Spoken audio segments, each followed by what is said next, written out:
Si yo les pidiera que encuentren una palabra en la que piensan de inmediato, cuando yo les digo la palabra Dios, ¿en qué pensarían? Si yo les digo Dios, ¿en qué piensan? ¿Cuántos piensan en amor? Ok. Otra alternativa, cuando piensan en Dios, ¿en qué piensan? Padre. ¿Quién piensa en Padre? También, algunos. Muy bien. Otra alternativa, vamos a la tercera. ¿Reino? Ok, reino. ¿Quién piensa en reino? También, ok. Muy bien. Algunos como que son solidarios, ¿no? Como que ven que nadie va a votar, pues votan para apoyar a que se quedó solo. ¿Alguno piensa en juez? Qué interesante. Generalmente no pensamos en Dios como juez. Pensamos en Dios como amor, pensamos en Dios como Padre. Preferentemente pensamos en Dios como amor. Pero hemos cantado en este último canto acerca de ese día final, cuando el reino se establezca. Recuerden que el reino tiene un presente que Jesús ya trajo, pero tiene un futuro. El reino es presente, pero se va a completar en plenitud en el futuro. Lo que se llama el reino escatológico, el reino del tiempo final. Ese reino traerá a Jesús como juez. Nosotros no pensamos mucho en Dios como juez. Preferimos pensar en Dios como amor y preferimos pensar en Dios como Padre. Pero pensar en Dios como juez tiene que ver con nuestra condición delante de Él. ¿Cuál es nuestra condición delante de Dios? Como seres humanos que vamos a presentarnos delante del trono del Señor. ¿Para hacer qué? Si Él es juez, vamos a ser juzgados. Y estas dos partes son muy importantes en las que poco pensamos. Dios es juez y como juez nosotros vamos a ser juzgados. Y cuando un reo es condenado es porque se demuestra que es culpable. Vamos muy bien.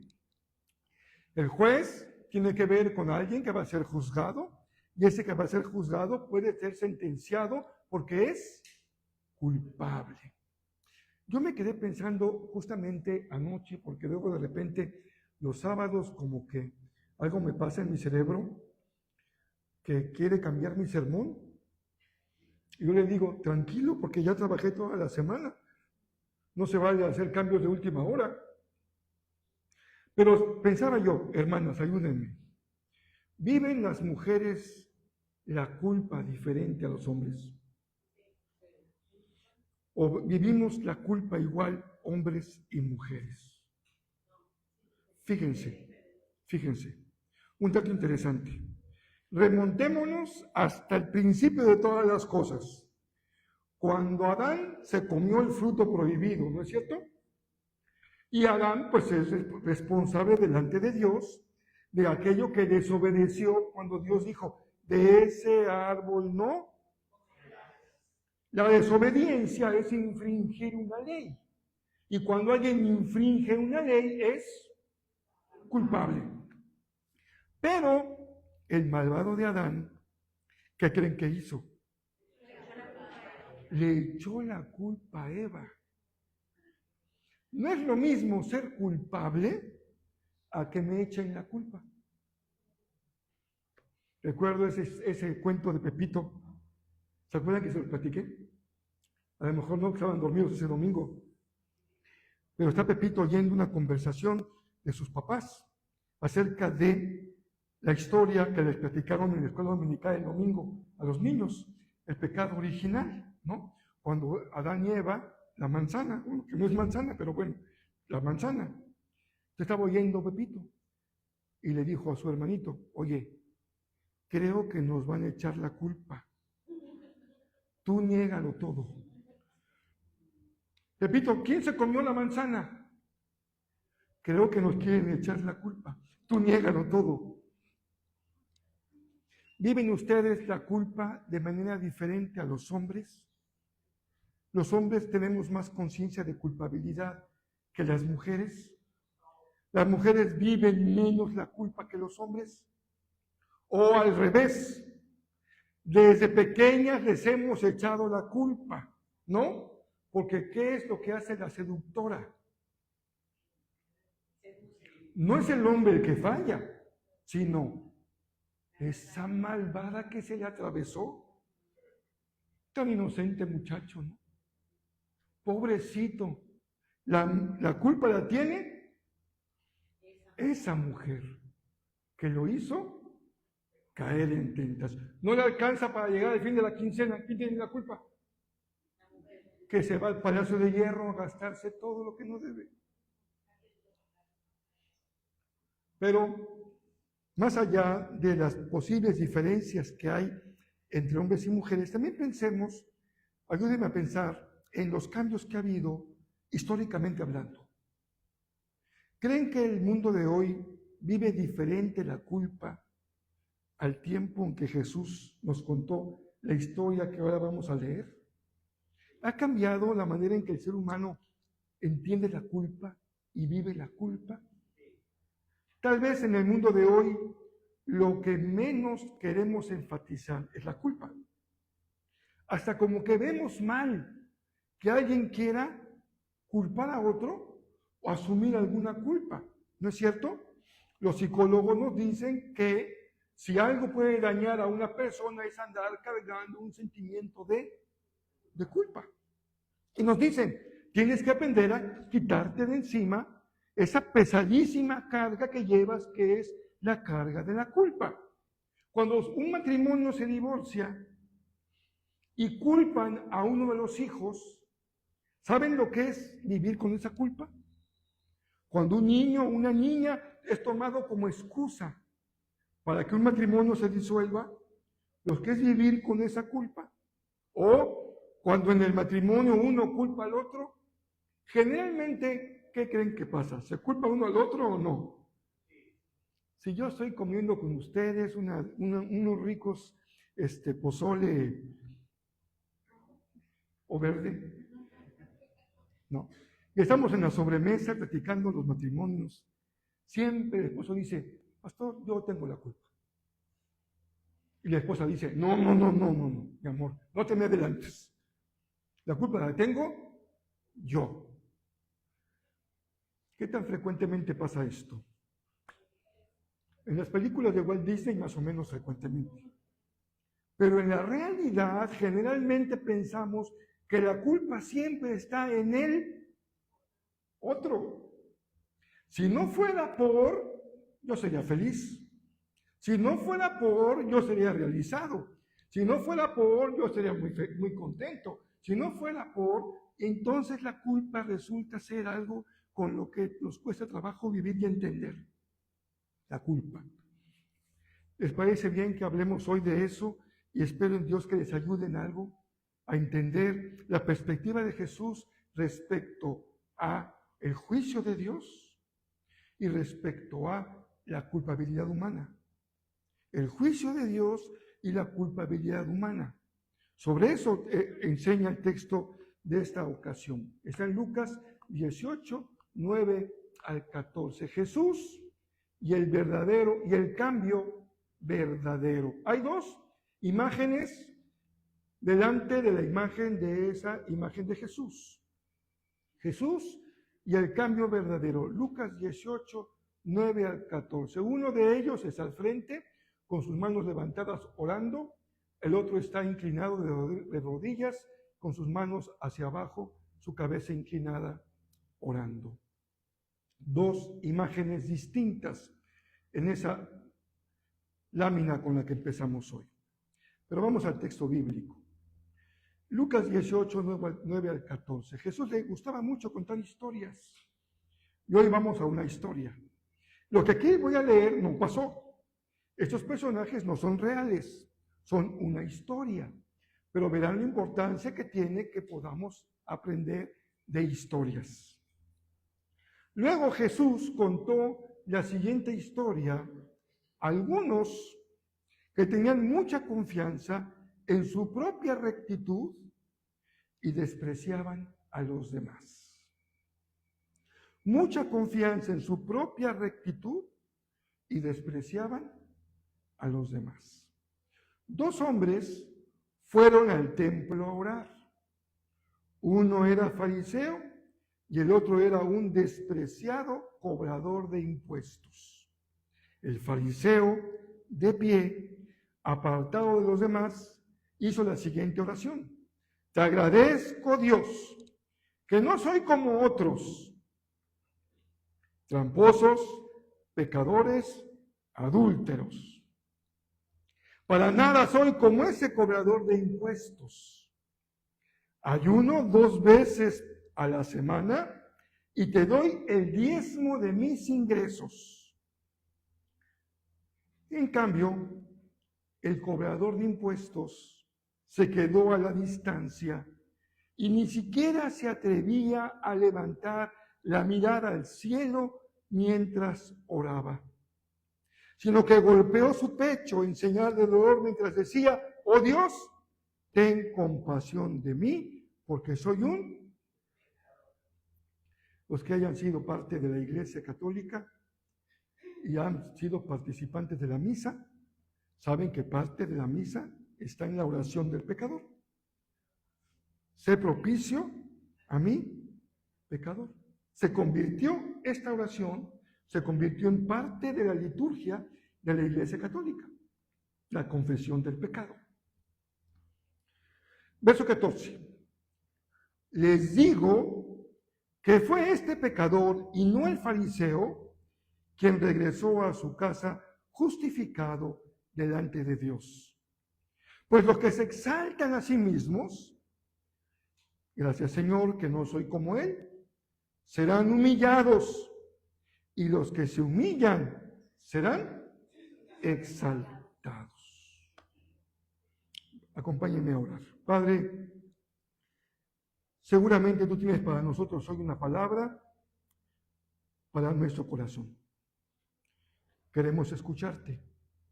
Queremos oír tu voz, aprender de ti, ser sensibles a lo que tú quieres decirnos en este día. Háblanos. Pule las palabras, pule el mensaje. No permitas que nada sea dicho que no sea aprobado por ti.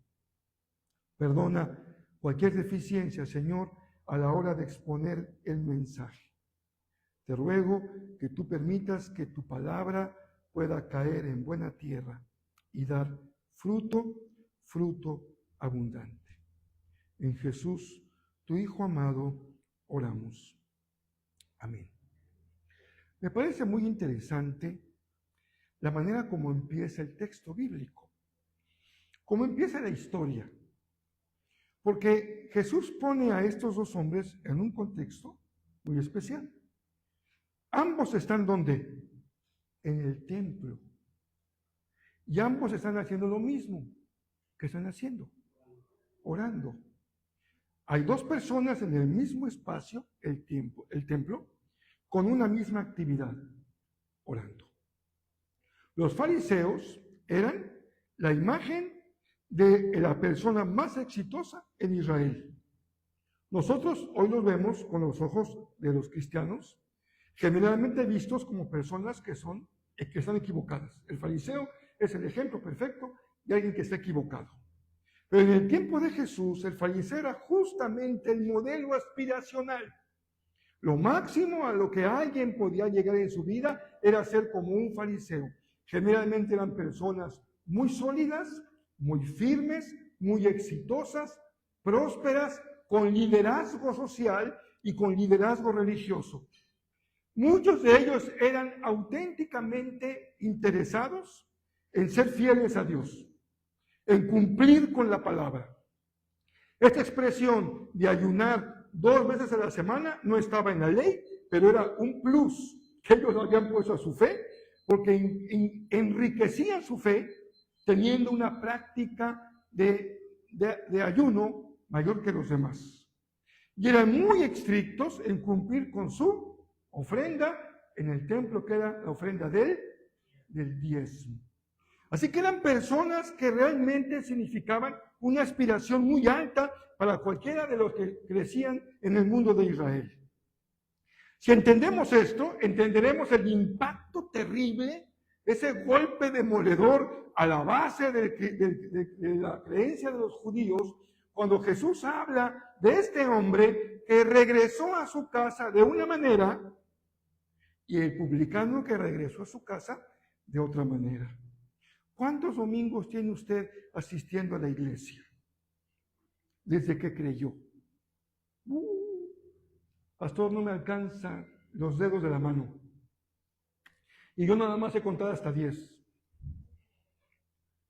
Fíjense, multiplíquenlo, 52 domingos por año. Pensemos que nunca ha faltado. Bueno, vamos a decir que faltó 2 domingos. 50. ¿Cuántos años tiene usted de creyente en Cristo viniendo a la iglesia? Yo tengo más de 40 años viniendo a la iglesia. Si yo multiplico 40 por 50, ¿cuánto me sale? A ver si Pitágoras no falla. 2000. Aquí les va la pregunta que yo creo que vale la pena que uno se plantee. ¿Cómo he regresado a mi casa cada domingo que vengo al culto? ¿Cómo he regresado a mi casa? Porque dice el pasaje, el publicano regresó a su casa, habiendo sido, y el fariseo regresó a su casa exactamente igual que como llegó. Tú puedes estar aquí este domingo y salir del culto y regresar a tu casa exactamente igual como has estado los últimos 10 años, o 15 años, o 20 años, o 40 años, o podrías tener hoy un momento de gracia, de misericordia y de conciencia espiritual y regresar a tu casa hoy de una manera completamente diferente.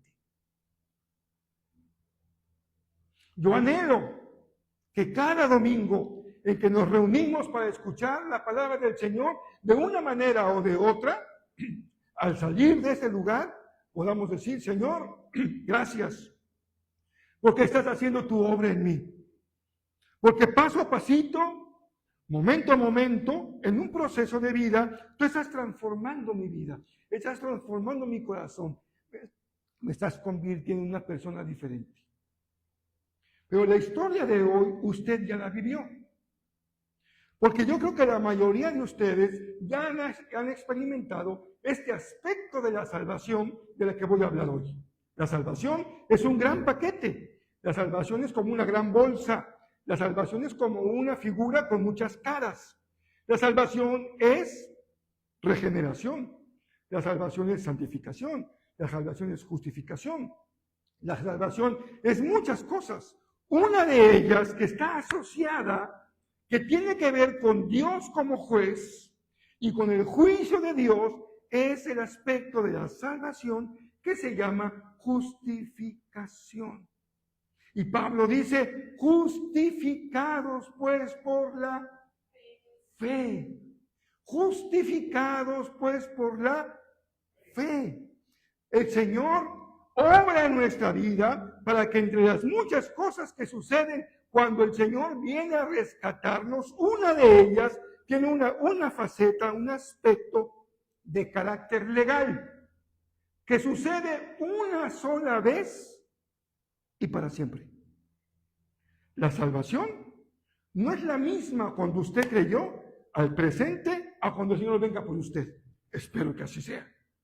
Porque algunos son como la canción que dice que es un pasito para adelante y 2 pasitos para atrás. Bueno, pastor, yo estoy de acuerdo, ya no soy el mismo. Di un paso para adelante, pero 2 para atrás. No. Miren, la salvación es un proceso también. Es como ir cuando va naciendo el sol. Cada día el sol se va levantando y vemos mucho más, con más claridad.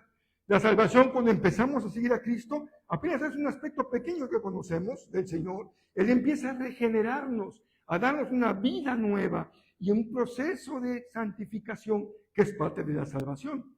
No debe verse aparte de la salvación. Y ese proceso de santificación es cuando somos pulidos para ser semejantes a Jesucristo. Pero la justificación no. La justificación es un momento en tu vida cuando fuiste presentado ante el tribunal de Cristo y fuiste presentado como alguien que tiene culpa delante de Dios por haber transgredido la ley, que es un significado de pecado, pero tal vez te ayude mejor a comprender que el pecado no es nada más una suma de cosas malas, como llevar la lista de mis errores en la vida. Domingo hice esto, lunes hice esto, martes, no. Pecado en el sentido más profundo quiere decir que la relación que tenías con Dios se rompió. Pecado es separación. Antes que errores, antes que cosas mal hechas, pecado es separación. Cuando estamos separados de Dios, eso es pecado.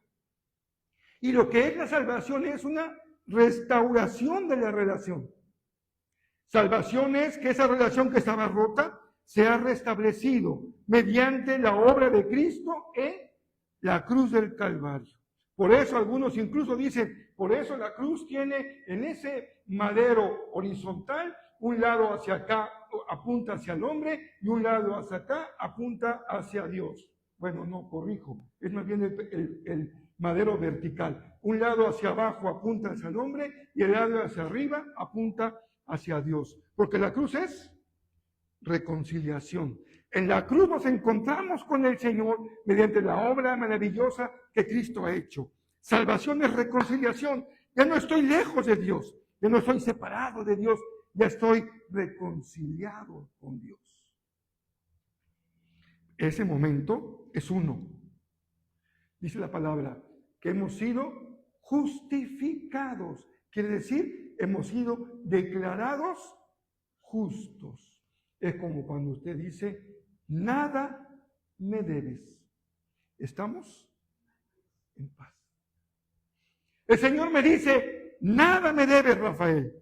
Híjole, Señor, ¿de veras? Sí, nada me debes. Pero no se te olvide esto, porque esto sí fue muy grave. Nada me debes. Todo lo que tú en tu vida has hecho ha quedado justificado. ¿Sí? Hay un acta en donde se declara mi inocencia, porque el Señor ha querido limpiarme de mi culpa. Culpa no en el sentido emocional y psicológico, sino culpa en el sentido legal. ¿Eso está claro? Es bien sencillo de entender. Ahí va el reo ante el juez para que lo juzguen y le den una sentencia.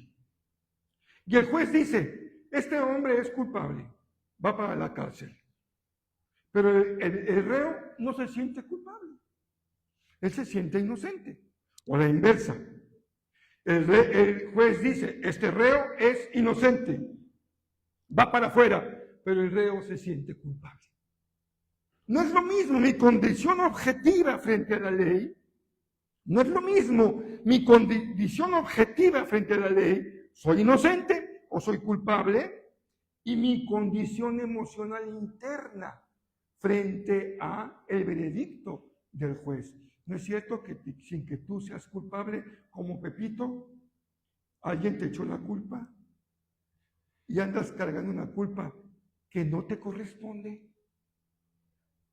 O habiendo incurrido en tantas faltas, tu conciencia está tan endurecida que no te sientes culpable. El hecho es que eres culpable cuando rompes los mandamientos del Señor, cuando estás separado de Dios y cuando no atinas en tu vida su propósito. Ahí soy culpable. Pero muchos podríamos no sentirnos culpables. O a la inversa. Ya habiendo sido justificado, sigo cargando una culpa. Me duele la base del cerebro, me duelen las piernas, me duele la espalda, no puedo dormir muy bien, siento migraña, tengo problemas de ira, me siento depresivo. Entonces voy con el especialista en la salud y me dice, ¿qué andas cargando? ¿Qué andas cargando? Yo puedo recetarte un medicamento, te va a hacer sentir un poco mejor. Pero ¿qué andas cargando? ¿Qué andas cargando en tu vida? Tienes que estar dispuesto a dar un paso maravilloso, que es el paso de la fe. Yo creo que la sangre de Cristo Jesús es suficiente para limpiarme de todo pecado. Yo creo, asumo como verdad para mí que la sangre de Cristo me ha limpiado de todo, no de algunos, no de los más pequeñitos, no de los más grandes. La sangre de Cristo Jesús me ha limpiado de todo pecado. ¿Sabes qué? No estoy manchado, no estoy sucio, no estoy señalado, porque muchos sentimos en la vida que andamos cargando con una mancha, la mancha del error, la mancha del pecado, como que alguien nos viera en la frente que dijera pecador, transgresor, culpable, manchado. Y andamos cargando ese sentimiento horrible de no sentirnos aceptados por nadie, señalados por todos, marginados, excluidos. Nadie nos margina, nadie nos excluye. Nosotros mismos nos sentimos siempre fuera del lugar. Y entonces, hermanos queridos, la compensación de la culpa está en que tú hagas todo para que te acepten. La compensación de la culpa es que entonces tú haces todo para que te acepten. Si Eva se lo cree y asume la culpa de Adán, va a vivir toda su vida queriendo quedar bien con Adán, para sentirse libre de su culpa. Si Adán se lo cree y deposita en Eva la culpa y quiere salir bien librado de haberse comido el fruto prohibido, lo vamos a ver ahora reflejado en ese fariseo que levanta sus manos al cielo y dice: Señor, te doy gracias porque yo no soy como Brian. No estoy tan feo, no soy tan enojón, no estoy tan flaco como él. Te doy gracias. ¿Saben que la oración del fariseo era: te doy gracias porque no me has hecho gentil, no me has hecho mujer y no me hiciste guagua? Claro que hoy, como estamos en época de animalismo, quitamos al guagua. Eso ya no es indigno. Pero el fariseo decía: no soy como mujer, no soy como un gentil, no soy como un animal. Te agradezco por lo que yo soy. Y además, ¿saben qué, mis hermanos queridos? Ellos se esforzaban por serlo. Ayunaban, diezmaban, se esforzaban en cumplir con los 600 y tantos mandamientos, eran líderes en la comunidad, luchaban por su pueblo, querían vivir su religiosidad con verdadera autenticidad y eran muy estrictos en cumplir con sus mandamientos, se lo creían. Aquí no estamos frente a un acto de espectacularidad, de hipocresía, no. El problema del fariseo no es que es hipócrita en este pasaje. En ese pasaje es que es autosuficiente y no necesita de Dios. No necesita de Dios. Te invito a la iglesia. Yo, ¿para qué? Ve tú que necesitas. Tú sí necesitas, yo no. ¿Cómo dijo el candidato a presidente en aquellos años llamado Felipe Calderón? Fue una entrevista con el periodista Joaquín López Dóriga, cuando López Dóriga, la historia, los jóvenes no saben de qué estoy hablando, tenía su noticiero de las noches en la televisión y entonces fue a entrevistarse como candidato y como Calderón era candidato del PAN, un partido de tradición católica, le preguntó López Dóriga: oiga, señor candidato, ¿y usted es un buen católico? Porque representa al PAN. Y le contestó: no, yo soy un pecador promedio. Hermanos, Si usted se asume como pecador promedio, se queda fuera de la gracia. Y hoy nosotros vivimos de esa manera. No soy tan malo, pero tampoco soy tan bueno. No puedo presumir de ser muy virtuoso, pero tampoco soy de lo peor.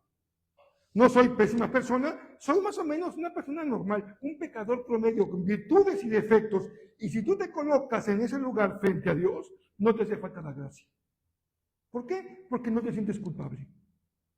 Y si no te sientes culpable y si piensas que no eres culpable, no vas a acudir a la gracia como tu único medio para presentarte al final de la historia delante del juez.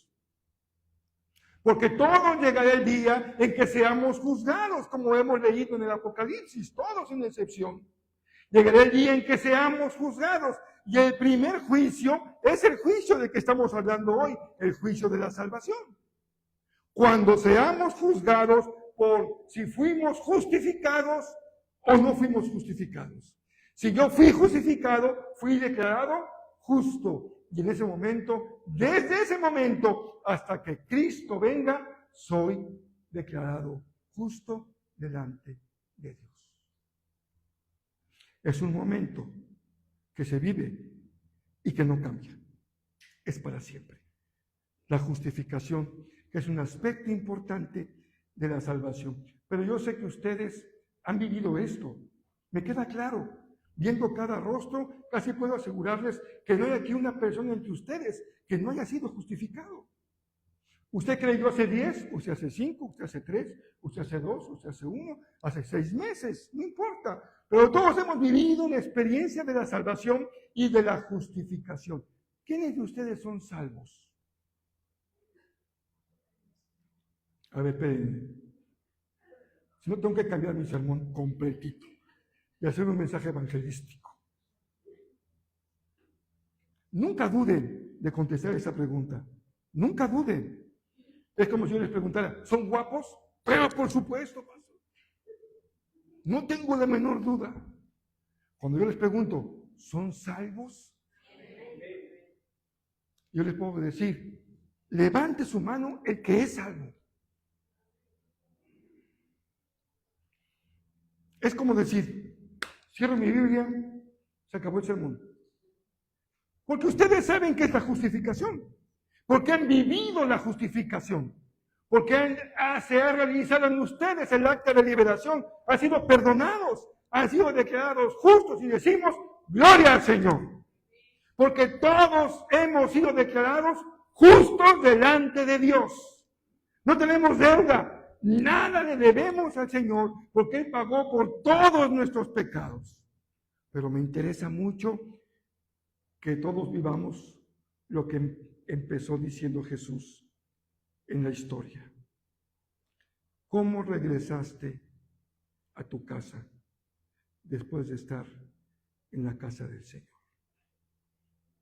¿Cómo regresas a casa después de estar en la casa del Señor? ¿Cuál es tu oración? ¿Qué oras a Dios? El fariseo tiene su oración. El publicano, más que una oración, es un clamor. El publicano se siente totalmente indigno, y lo es. Se siente inmerecedor de la justificación o de la salvación, y lo es. Se asume como lo que es. Y bendito sea Dios, porque cada vez que nos reunimos nos acordamos, lo recordamos una y otra vez. Somos salvos por gracia. Nada hemos hecho que merezca la salvación. Nada podemos hacer que nos haga perder lo que el Señor nos regaló por gracia infinita. Pero como estamos siendo santificados, entonces la justificación es como el kick-off, la patada inicial. Empezó el partido. Pero tienes que llegar hacia el final habiendo sido transformado por el Señor de gloria en gloria. Como dice el canto, de gloria en gloria te veo. Cuanto más te conozco, quiero saber más de ti. Porque estamos en un proceso. La justificación es la parte legal. pero hay un proceso interno que yo te invito a que esta mañana pongamos ante el Señor. Ya hemos permitido que también la culpa se vaya de nuestro fuero interior. Hemos limpiado nuestra conciencia de obras muertas. Hemos limpiado nuestra conciencia de culpas ajenas. Hemos limpiado el corazón de lo que otros nos han depositado en el corazón y que quieren que andemos cargando porque así se salen con la suya. Adán se quería salir con la suya, le quería echar la culpa a Eva. Pero Eva dijo, si tienes tele, ahí te ves. No cuentes conmigo, porque el Señor no se va a prestar engaño. Él sabe que aunque queramos depositar en otros la culpa, cada uno nos sentimos responsables de nosotros mismos. La única forma de ser perdonado es reconocer la culpa. La única forma de ser liberado es permitir que el Señor pague por nosotros lo que es el castigo de nuestra condenación. Es la salvación por gracia. Y hoy, hermanos queridos, también vivimos épocas en las que el ser humano busca caminos diferentes para poder vivir en plenitud. Ayer eran los fariseos, ahora son los modernos jóvenes y señoritas de la cultura posmoderna y de la religiosidad posmoderna, que es como un menú a la carta. ¿Qué soy una persona virtuosa desde el punto de vista espiritual? Es como un menú a la carta. Un poquito de tradición, un poquito de modernidad, ¿no es cierto? Un poquito de Biblia, un poquito de budismo, un poquito de orientalismo, un poquito de yoga, un poquito de control mental, un poquito de irme al temazcal para que me hagan mi limpiadita. Y nuestros jóvenes que están buscando un camino de espiritualidad y que piensan que lo que viene del pasado es un poco agotado y están rebelándose en contra de lo que han recibido, están pidiendo una espiritualidad del individualismo, del yo, en donde yo voy conformando mi religión a mi gusto y le pongo un poquito de una cosa y un poquito de otra y un poquito de otra.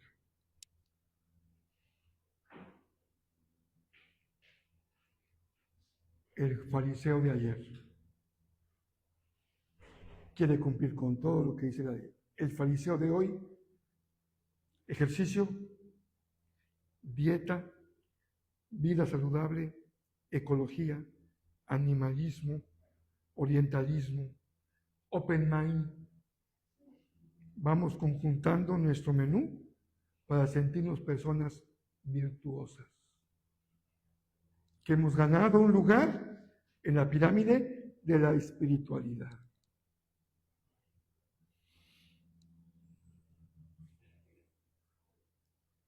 Sin embargo, no hay otro camino.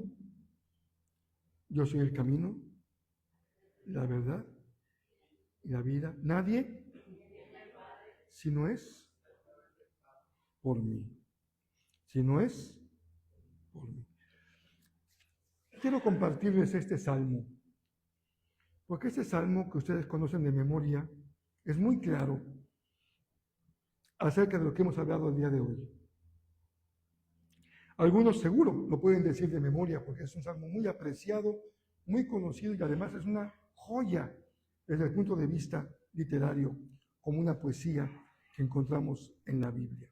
Dice el salmo: ten misericordia de mí, oh Dios, debido a tu amor inagotable. A causa de tu gran compasión, borra la mancha de mis pecados. Lávame de la culpa hasta que quede limpio y purifícame de mis pecados. Miren, verso 3. Pues reconozco mis rebeliones, día y noche me persiguen. Contra ti solo he pecado. Y he hecho lo que es malo ante tus ojos. Quedará demostrado que tienes razón en lo que dices y que tu juicio contra mí es justo, pues soy pecador de nacimiento. Así es desde el momento en que me concibió mi madre. Pero tú deseas honradez desde el vientre, y aún allí me enseñas sabiduría. Dice el verso 7. Purifícame de mis pecados y quedaré limpio. Lávame y quedaré más blanco que la nieve. Y cuando tú eres limpio por el Señor, devuélveme la alegría. Deja que me goce ahora que me has quebrantado. No sigas mirando mis pecados. Quita la mancha de mi culpa. Verso 10. Crea en mí, oh Dios, un corazón limpio y renueva mi espíritu fiel dentro de mí. No me expulses de tu presencia. No me quites tu Espíritu Santo. Y leo hasta el verso 12, aunque todo el salmo es precioso. Restaura en mí la alegría de tu salvación y haz que esté dispuesto a obedecer. ¿Cómo regreso hoy a casa? Con un corazón limpio, restaurado en la alegría de la salvación de Dios, consciente de lo que significa en mí el perdón del Señor. El salmista nos enseña que más allá de la parte legal de la que hemos hablado hoy, la parte legal, hay una parte interna que él llama la mancha de mi culpa, la mancha de mi pecado. Lávame, límpiame, purifícame. David nos hace pensar en esta forma de enfrentar la justificación a través de una vivencia interior. Lávame, límpiame, purifícame. Si el reo es declarado justo, pero no ha sido limpiado en su conciencia, todo queda en un formalismo. Claro, es libre de la condena, pero la lleva en su interior, porque sigue siendo la misma persona. Que el pecador regrese justificado significa que recibió un acta de declaración judicial y de gratuita absolución por parte de Dios.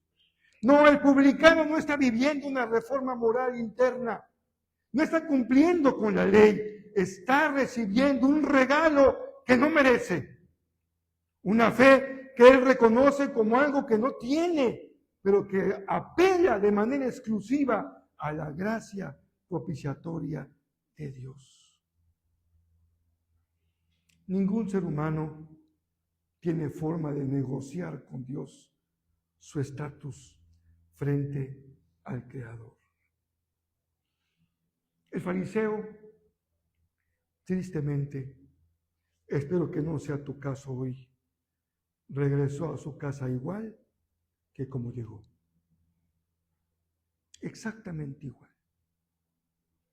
Culpable y manchado, aunque no fuera consciente de ello. ¿Cómo vas tú a regresar hoy a casa? Nunca debemos de olvidarnos que estamos limpios, pero también recordar lo que Jesús le enseñó a sus discípulos. ¿Se acuerdan cuando quiso lavar los pies de Pedro? Y Pedro le dijo, no, Señor, no me he hecho pedicure, discúlpame. Y le dijo el Señor, si no te dejas lavar tus pies, no tendrás parte conmigo. Entonces le dijo Pedro, entonces Señor, dale duro. Aquí estoy dispuesto a que me bañes. Y le dijo Jesús, no te hace falta que te bañes. Basta con que esa suciedad de la vida diaria te vayas limpiando tus pies, porque si no te limpias tus pies, vas a tener unos pies llenos de costras de mugre, porque se adhiere y se adhiere y se adhiere. ¿Por qué los hombres tenemos pies más bonitos que las mujeres? ¿Se han fijado eso? Pues qué curiosos son, metiches. Por una razón muy sencilla. Generalmente los hombres tenemos los pies cubiertos. No en Cancún, porque aquí ya hace calorcito, ¿no? Generalmente a la mujer le gusta usar el zapato abierto. Y el zapato abierto hace que ella esté en permanente contacto con la mugre y la tierra del piso. Entonces llega la hermana en la noche, esta mujer santa, purificada, limpia de todo pecado, mete los pies en la sábana y deja, pero ¿cómo? Porque no se dio la tarea de antes de irse a acostar, lavarse sus piecitos. Mete toda la tierra en la cama y acaba la sábana como un desastre. Piedra pómez. ¿Cómo se llama eso qué? Con los que se afilan las uñas. Lima, pero lima para los talones. Le salen como 10 kilos de pellejitos. Ay, pastor, ¿qué cosa está diciendo? Jesús dijo, cuiden la limpieza de sus pies. Yo ya los he limpiado todos. Pero en el camino de la vida, cuiden la limpieza de sus pies. Porque si tus pies están feos, pues ya ni modo, ¿no?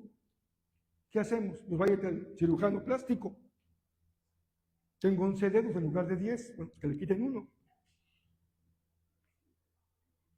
Pero no es lo mismo pies feos que pies sucios. Y puedes tener los pies más preciosos y si no te pones ting, te van a decir, con permiso que ahí nos vemos.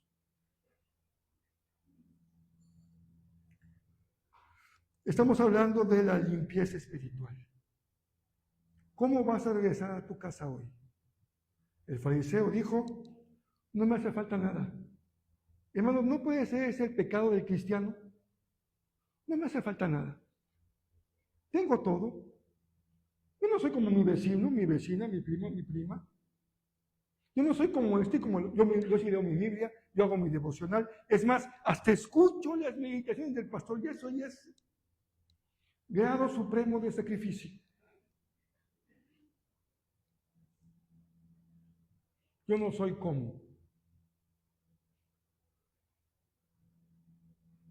el pecado de la soberbia.